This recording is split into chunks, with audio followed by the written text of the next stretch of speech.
आपण मस्त हा हात जोडलाय. हे या गणपतीचे मस्तपैकी 1 2 3 4 4 हात. Welcome to day 84 and 85 blog मध्ये. तर आज झोपेत होतं एवढा ना काय निश्चित सारखी झोपच लागते, डोळे जागतात पण उघडायला लागले कारण की चेतन भाईची मस्करी करत होता नेक्स्ट लेवल. ते ऐका काय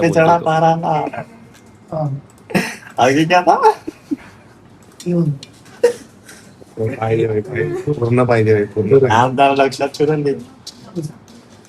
चेतन बाईला पुढची लाईन आठवली नाही, पण आलो आपण वर्कशॉप मध्ये. पहिली पूजा केली, नंतर आपले हे 2 भाऊ आपले गणपती ठेवत होते, जागा होत नव्हते आणि आपल्या मॅडम जे कलरिंगचं काम करत होते कारण साईड बाय साईड तेही चाललं पाहिजे. नंतर आपण मोठी मूर्ती जी होती आपण जॉईनिंग करायची बाकी होती ते करायला सुरुवात केली. सगळेजण लागलेले मूर्तीचं काम करायला आणि आपले आर्यन बाई आणि मी पहिला सगळ्यात सुरुवात केली. घोड्याचा जो चेहरा आहे तो जॉईन करून घेतला पटापट. हा त्याच्यातला एकदम फास्ट फॉरवर्ड टाइम लॅप्स वाला विषय आहे, तो पटापट तुम्हाला दाखवतोय. एक एक करून सगळे पॅच आतून बाहेरून सगळीकडून मारून घेतले. नंतरला हाताची जॉईनिंग कशी होती ती बघा, कारण की एक हात धरायला 2 जण तर लागतात, वजन असतं, ओली मूर्ती असते. नंतरला आपण सेकंड नाही 3rd हात होता हा, तो जॉईनिंग करताना हा त्याचा एक टाइम लॅप्स आहे. हे सगळं करता करता आपले चिचीबाई जे आहेत ते आपले व्हिडिओ काम करत होते, व्हिडिओ कसे काढायचे. आणि माझ्या डोक्यावर आर्यनने प्लास्टर पाडलाय, काय बोलणार त्याला, आता जाऊ द्या. पण आपलं काम होतंय त्याच्याशी आपल्याला मतलब. ऍट द एंड हिमांशूने थोडं रेकॉर्ड केलंय, ऐका ते. पण मस्त हा हात जोडलाय.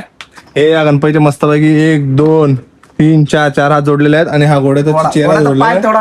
आता हे उद्या थोडंफार उद्या काम करू आपण. आजच्या दिवसाचं काम संपले आणि नेक्स्ट दिवशी प्रथमेश भाईनी पहिला कोळसा गरम केला कारण की मूर्ती आपल्याला पटापट सुकवायच्या होत्या. आपल्यासोबत आपले एडिटर भाई होते आणि नंतरला महिला मंडळामधले काही जण फिनिशिंग काढत होते, काही जण परत कलरिंगचं काम करतात. चिच्चीबाई पण मस्त व्हायटिंग वाल्या मूर्त्यांची फिनिशिंग काढत होते. नंतरला आपल्या एडिटर भाईचा आज बर्थडे होता, फुल नाचवाला विषय करून मस्तपैकी व्हिडिओ काढत होता. आपले ऋतुम भाई एकदम खुश होते, एडिटर भाईचा बर्थडे होता आणि एकदम धूमधडाक्यात साजरा केला. तर भेटूया आपण उद्याच्या ब्लॉग मध्ये. तोपर्यंत टेक केअर आणि हा व्हिडिओ पूर्ण बघा, मजा येईल तुम्हाला.